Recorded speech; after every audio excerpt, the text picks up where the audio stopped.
Sweet! Anze is a transformational growth powerhouse that uses her unique form of shift coaching to help women find their inner power, stand in their truth to be a positive influence in their homes and communities. She is also an international speaker, award-winning author, and confidence coach. Anze is the founder of the RYSE Summit, an event that brings mid-level entrepreneurs and entertainers to create solutions for their growth to the next level. She's also the founder of the Bella Masters, an education and leadership program that is designed to create visionaries from young Africans and kids from low-income communities in the U.S. by providing opportunities, business scholarships, including mentors and coaches for sustainable growth. Anze, you ready to rock this? I am ready to rock this, Chris. Let's do it. Boom! We're now doing it. You are live on Becoming Your Greatest Possible Self. Thank you so much for taking time out of your schedule. You got an amazing event coming up very, very soon, and I know you could be doing all kinds of phone calls, getting people there, and more and all kinds of amazing stuff. So thanks for sharing this information with our audience today. I appreciate it. My pleasure, Chris. I'm excited. Awesome. Me too. So we're going to dive right into the theme of today, which is the mastermind. And Anze, how has this concept, this principle of the mastermind shaped you, shaped your life, shaped your relationship with your clients, with your business colleagues and partners? How has the mastermind showed up for you?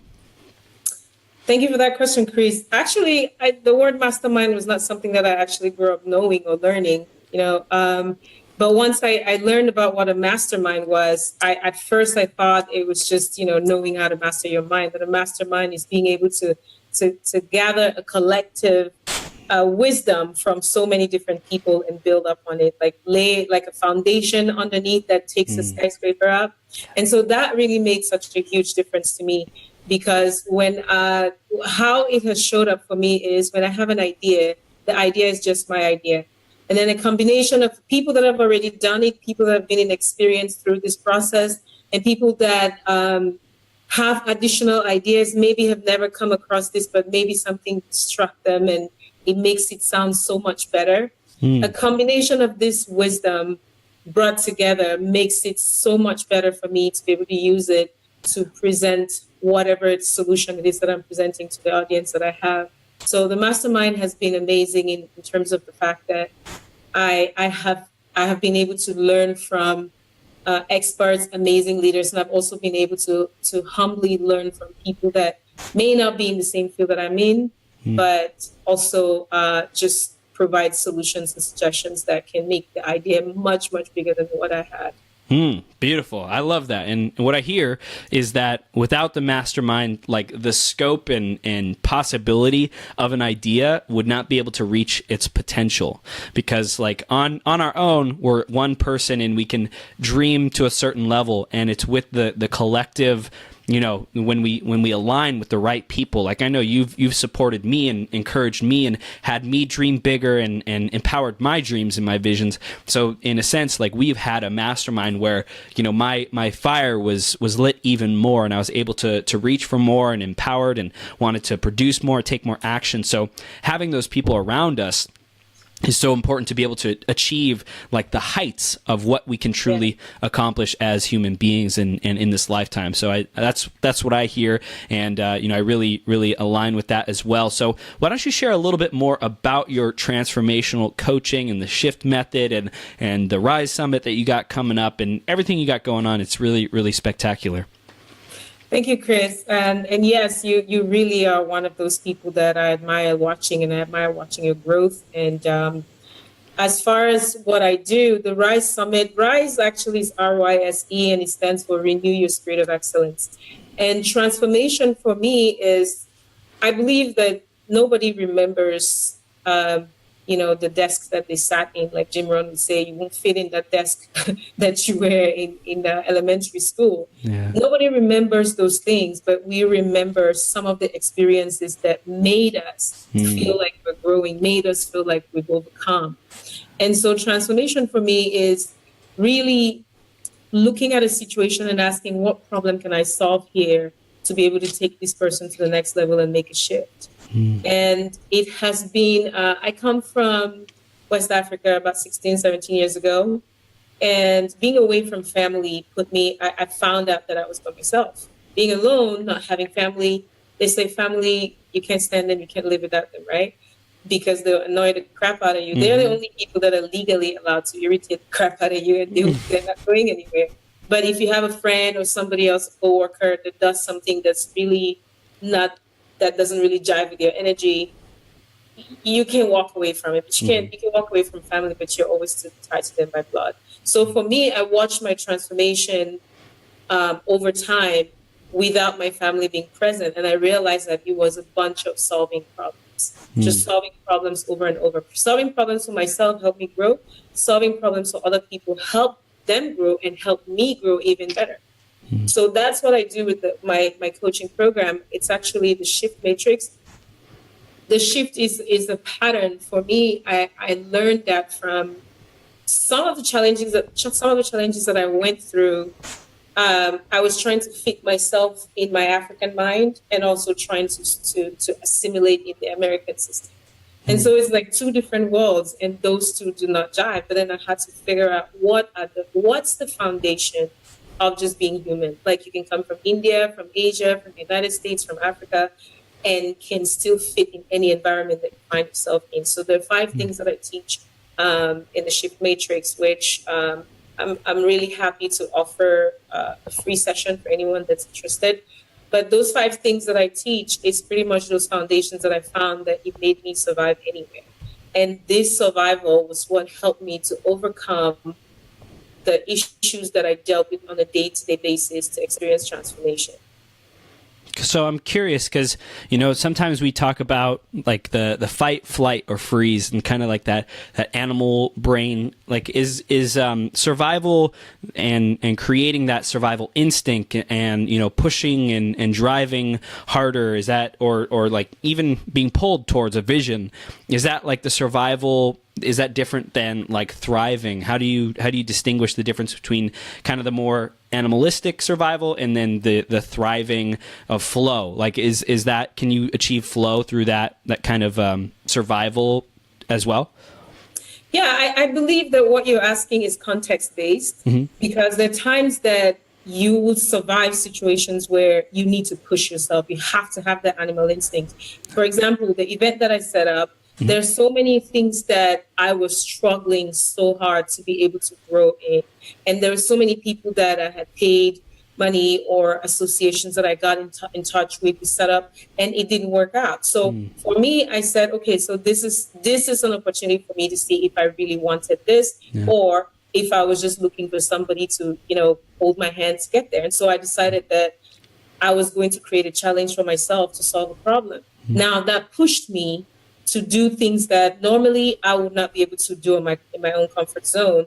But there are other things that I do where again, for one other example is this, the marathon, this one where I've set up everything, I'm ready to go. And then all of a sudden I realize that there is a fire alarm testing. I need to get there. And there's no way I can flow with this. It's just saying, where's the next place I can go to where I can have peace of mind and where I can have calm so that your audience can receive this the best way. So sometimes you push the things that will happen. It's context-based. You push you. You have to be able to know if that's a push or if that's some sort of a gentle, you call it a cruise. So there's certain circumstances that will require just allowing it to flow. If you know, our human instincts are so strong that we want to push things on the side and pretend that we don't know what's going on. Language actually happens first in our minds before it's spoken. You've had that thought. You've had the thought and something tells you, do it. And then you go, no. That thing inside of you that tells you, do it, depending on who you are, what it is, in the context of what it is, it might push you. And then another thing will tell you, it's okay, take your time, it'll happen. And then you flow with it. So it's context-based in different circumstances. I love it. And what I hear is doing whatever it takes, right? Kind of like that Yes. mindset of like burning the boats. You know, for you set the date for this RYSE Summit, right? Like you're like, I'm doing it, and I'm going to become the person who makes it happen, whatever it takes, right? Yes. And Yes. you've already seen like all the growth that you've achieved up to this point, and there's still more. There's still more growth that's happening, that's coming. And what an amazing way to rise to the occasion than to like throw your hat over the wall and say, I'm doing this event, it's going down. You know, to book the space, to book the speakers, and just say it's like do or die kind of thing. And I love that you're willing to go there, and you're challenging yourself to rise to the occasion. Haha. So you just really get to show up as your greatest possible self because of who you are and what you're committed to. So I'm curious, the theme of today's interview was the effect, the impact of feminine influence, a woman's influence on male authority, right? And I'm curious, how did that come up, especially with this event coming for you, the RYSE Summit? Like, how did that start integrating and become a driving factor, or one of the underlying kind of themes in this event coming to reality? Thank you, Chris. So I know that this is a topic that when I have to talk about it, just saying it at first, I see queasy faces, but once I get into the conversation, it becomes something else. And I'm really, really excited to be able to see the challenges and the differences. And how this came about is I just came from a mastermind today in Malibu, which was about authenticity. Authenticity made easy. You've interviewed so many speakers. When we go out there as entrepreneurs, you meet so many people, and everybody wants to do. And in life, realize that we keep doing and we want to do. And that's great. It's great. Even the best Super Bowl winner wants to win that ring. The moment they get out of there, it's like, what's the next ring I'm going to win? Yep. Why are we doing everything that we do? The question is, why do we do? Are we doing it for the satisfaction of the accolades that we're going to get, or are we doing it because we want to create an opportunity for other people to bring out their greatest possible selves? After your greatest possible selves, where do you go? You go home. You have a family. Most people, I'll tell you, most entrepreneurs that I've talked to, they do a lot of what they do so that they can create more money, more money to spend, make more time to spend with their families, make better memories. Bottom line, that's what it is. Mm-hmm. And so if you're going to have a family, what's the foundation of that family? And then I try to compare, why is it that there's certain circumstances in the United States where you have a lot of divorces, you have a lot of relationship issues, the conversation is always very edgy, people want to walk on eggshells, and everybody's more important than everybody. There are so many different angles that you can look at it. So I was just asking the question, how can people have a conversation and really authentically present themselves and be their greatest possible selves in terms of business, in terms of career, or just being family people? And I realized that female energy has a lot to do with creating a subtle foundation in a home. An example, which I remember, my parents were visiting here not so long ago, and I realized how my mom used to say something, that it takes a real queen to let her king know that she's the one on the throne. Yeah. So I saw a lot of things happen, and in between me trying to do an event and work and just, juggle so many things, every time I came home, there was an energy that my mom set at the house. Like, even if my dad wants to do whatever, there is an energy in the house. And I remember growing up, that same energy was there. When my mom is upset, the energy is off, completely off. When you come back home and your brother is upset about something, your dad can be like, "Oh, honey, what happened? Come over here, let's talk." I mean, maybe not all families do that. Or when the dog is sick, you go, "Oh, the poor dog, let me take him to the vet." When you come home and your mom is pissed, the whole world knows. I mean, the whole world in your world, you feel the energy around everybody else. And so when I realized, I was like, how come the energy of a woman is so strong that if a guy is upset, if your dad is upset, it's okay. It's like that. He goes somewhere, whatever. It's not the same energy like when a female is upset. And now, let me take it to the positive side. So I don't want to talk about women being upset, but I'm saying if a woman projects her energy, my one of my favorite coaches, Melanie Enlayer, talks about your boss vibe and your goddess vibe.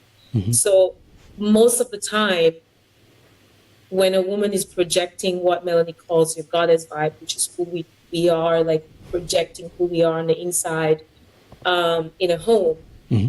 there is peace, there's calm, there's understanding. There's so many different positive things, and then going into the flow, things flow. Like my mom, things will flow. When she gets into the office and she's the boss, she's the senator, she's the president, she's the governor, whatever she is, she's the boss. Whatever she does, she can know how to balance her boss and her goddess. And so it makes a huge difference when we can understand. And I know a lot of women understand this, but not too many women have understood that power that they have, that they can channel just within themselves from a home perspective. And that's the foundation of what we're working on. Most of the things that we're trying to do, building a business and a successful business, after you succeed and you take your money and you grow and you get the accolades, where do you go? You go home. And if there is a home where there is a mother, there's a father, there's family, or if it's a home where it's just you, sometimes you want to share that with someone. So it's just more to make a memory, to just give you that sense of what's the word? It just gives you that sense of peace and tranquility within, and then it pushes you to go back again. And I'm going to use an example.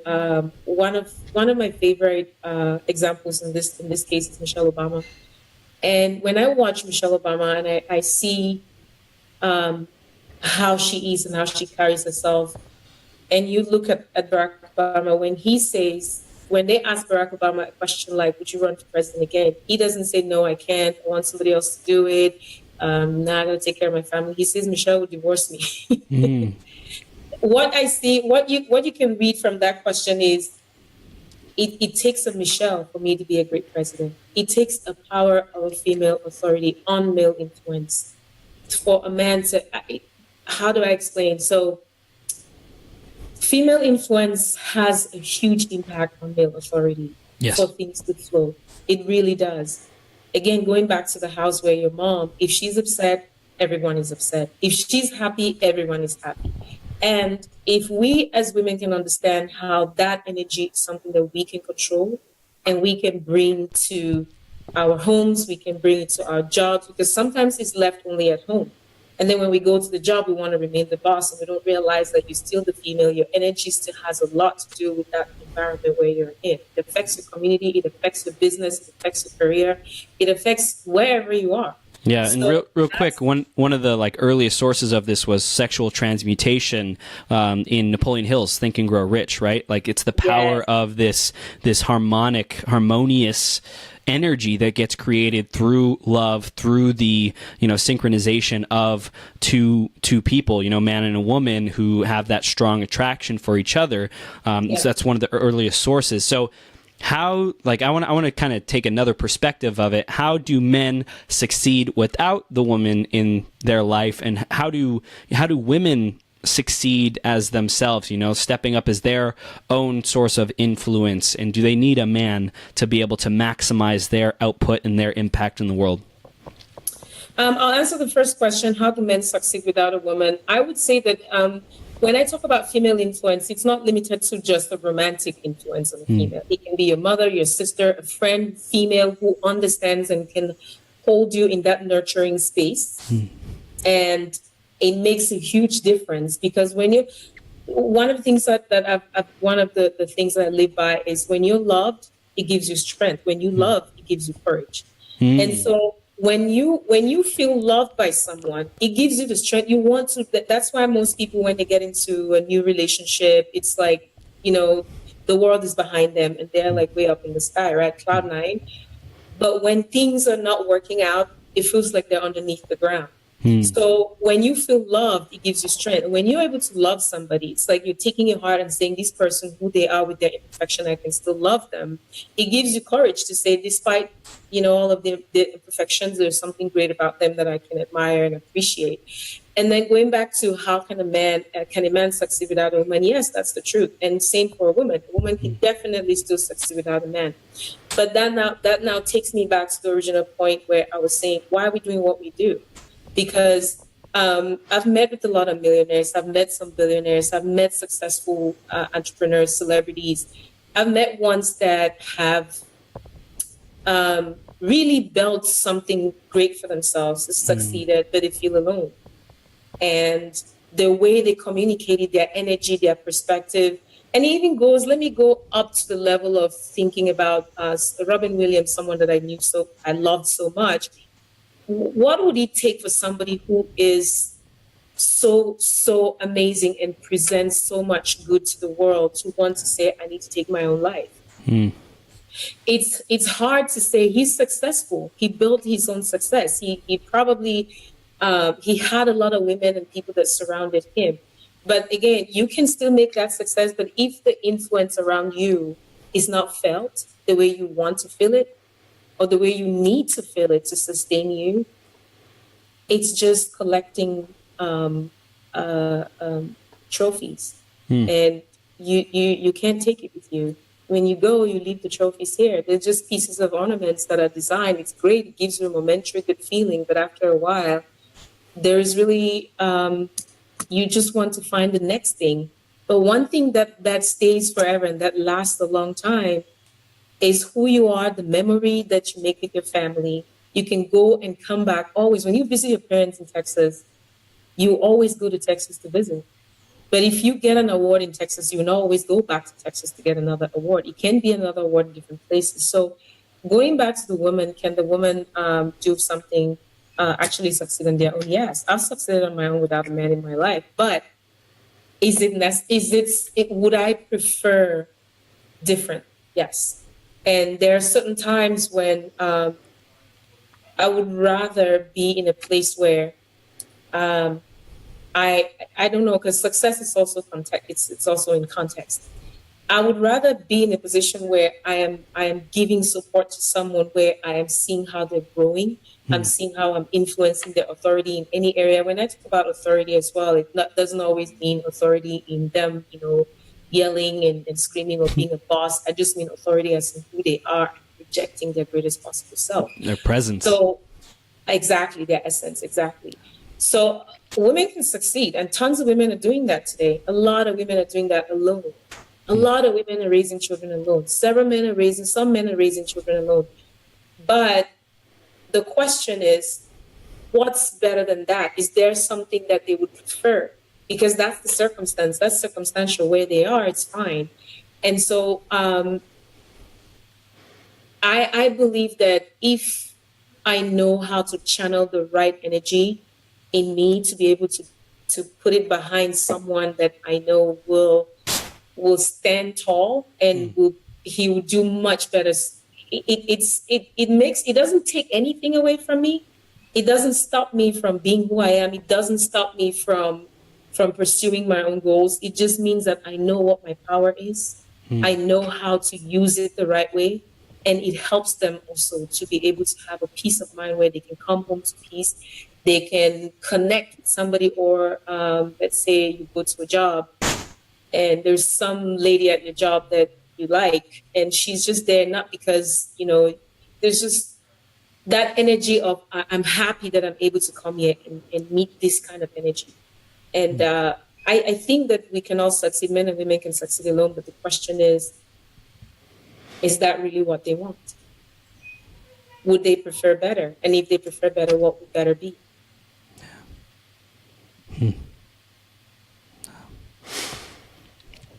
I'm hearing that you've recognized this power in you to make a massive contribution to another man. And the more you exercise it, the more you grow and you're spiritually fulfilled. And also, that the more this man is also, grown and is able to share his authority and utilize his authority to make a bigger impact. And it's through that harmony that is really, life really becomes meaningful and purposeful, and that impact and the depth of life and the joy of life can really expand through that. Yeah, that's right. But Chris, let me correct one thing. It doesn't mean one man. Every guy, like when I met you, you just said that there's so much that I helped you to see in your life that's bigger and better. And it's not just a man in my life or a romantic relationship. It's the female influence. Let me not say woman. Let's just say a female influence. The influence of a man. Women are nurturing spirits. Women are nurturing beings. I'm not saying men are not nurturing, but the nurturing of a woman is a lot more because they can bear children. That's a huge difference. Okay. So I know that all of this, I don't know how it ties into business, but I will explain that at the end. I'm sure we'll get into it. But the nurturing spirit of a woman is what sustains a child. And as that child grows, if it's a man or a woman, they don't forget that nurturing spirit. They always want to come back there because they always want to know that this is where I came from. This is what connects me. And sometimes people want to find meaning of their lives. And if you grow up, you don't know your mom or your dad, you look for them. And if you grew up with parents that were probably abusive or something, you may, that's why they have guardians and other folks that can be there for you and nurture you. And then I know for a fact that men carry a spirit of protection. They want to protect and provide. And if a man is not protecting and providing for his family or for himself, usually that feels, I don't know, you're a man, you explain that to me. But I know from what my male friends tell me, there is a certain emptiness that they get. But there's a joy in a man that makes them feel great knowing they can go to a job or do a business, earn an income, come back, take care of their family, even if their wives are making more money than they do. It's just great to know that they're doing that. It's great for a woman to know that she's being loved, protected, she's cherished, and she has a household that she can nurture. And then, speaking of, let me just take you to a different tangent in terms of equality. Like when they talk about equality in life, I believe in equality, but the way I see equality, maybe a lot of people see differently. I don't think a man and a woman can be equal in terms of relationships. I think men and women can be equal in terms of respect and opportunity. A woman can be anything she wants to be. A man can be anything you want to be. And they each need to respect each other. But when it comes to certain relationships with men and women, let me put it, romantic relationships, they have to be polarized. They have to be aligned and polarized, because if a woman wants to be the protector and the provider, and the man has to be the nurturer, maybe sometimes it works for some people, but for the most people, the majority of times, it just creates a little bit of a twist that makes it somewhat unfit. And if they are both aligned and they understand what their responsibility is, it's not like a responsibility where their greatest essence comes from, where their greatest possible self is projected.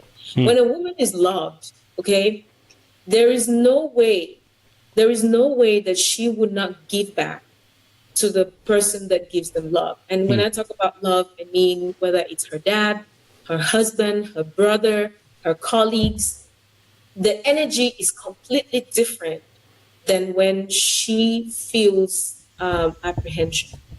But usually with guys, if a guy doesn't care about another guy, it's like, dude, what up? What's up? Whatever. And he's like, they really, men don't care about that stuff. But if it has to do with the female, the energy is different. So I believe that equality is more in terms of creating alignment, and they have to be polarized in that way so that they're in sync, they're working together.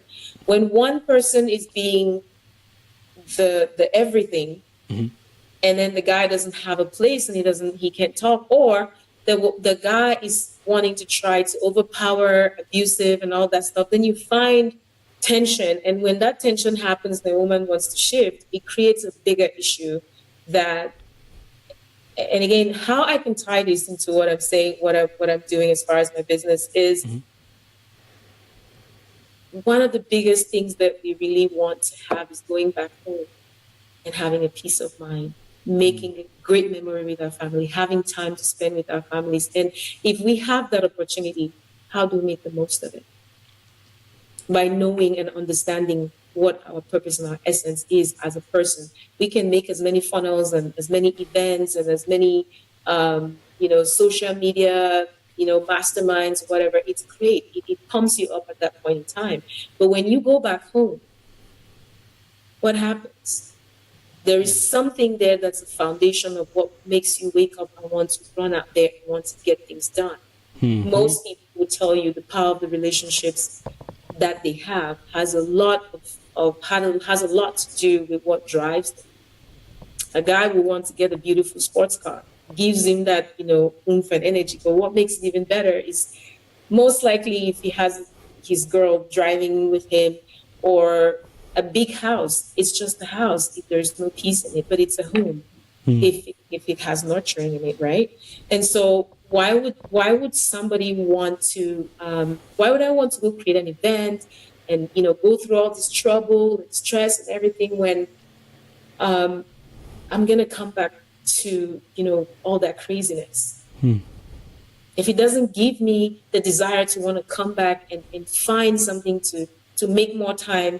I just flew my parents to the United States 6 months ago. I went back, I dropped them off, I took them to Paris before they took a flight back to Cameroon. But it was a joy for me to see that what I've worked so hard for, I can give back to my family. Yeah. And when my dad asked me a question when we were at the Charles de Gaulle, he said he's had a lot of fun. He's really had a lot of fun because he's been flying around the United States in so many cities. And he asked me the question,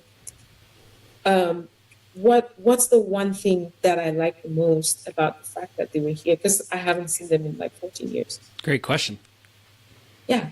And I'm like, why would you ask me that? I'm not a teacher. But it was a great question because I had to pause to do it. I literally realized that it was automatic. I thought about it, but there was it was sort of automatic in a way. That I said, I want my parents to come here. I want to give them this. Why? I don't owe them anything. But the thing is the joy of knowing that I can come home, my mom and dad are there. My mom will cook once in a while. She cooks a lot, but it's just there was a different energy. Within 6 months of them being here, I have been pushed to bigger, greater limits than I could have ever imagined. Yeah. And just the joy of knowing that I could see the two of them together. Not too many people have their parents together, and that's true. But it doesn't have to be your parents being together. It can still be really looking forward to creating something like that for yourself, or really looking forward to having an opportunity where you can just come home to peace. It can just be you alone and you having a relationship with yourself, having that peace of mind, having that connection with you. It makes a huge difference because all what you're working on is not to go home and sleep stressed. There's no point in it, So I told my dad, the one thing that I liked the most was the fact that I did fulfill one of the things that I had said was my greatest why. To take care of my parents and to be able to give them a chance to experience life and to make memories with them that was way beyond what I could have ever imagined. So my dad is 75, and he said something to me that I literally would take that with me. He said, I can die today, I'll be happy. If your parent would say that to, I can die today, I'll be happy. To me right now, what I want to do is who's the next person that I can do that to? Family, my friends, family, friends, whatever.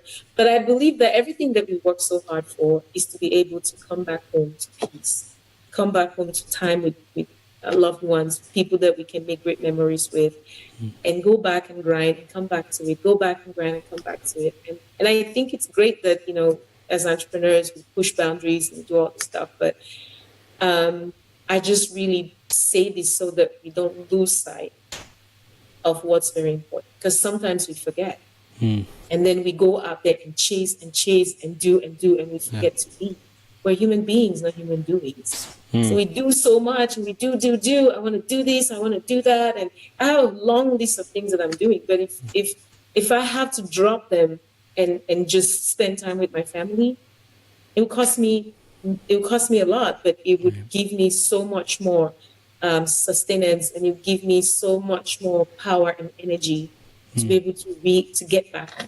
I don't know if that makes sense, Chris. It does. It does. It does. So how do we go into this event that you got coming up, and how do we feel more at home? How do we create more of that home sustenance, nurturing type of energy in our life? How do we create more of that? Number one, as far as the event is RYSESummit.com. Actually, the event is RYSE Summit Conference. It's RYSE Summit, SUMMIT.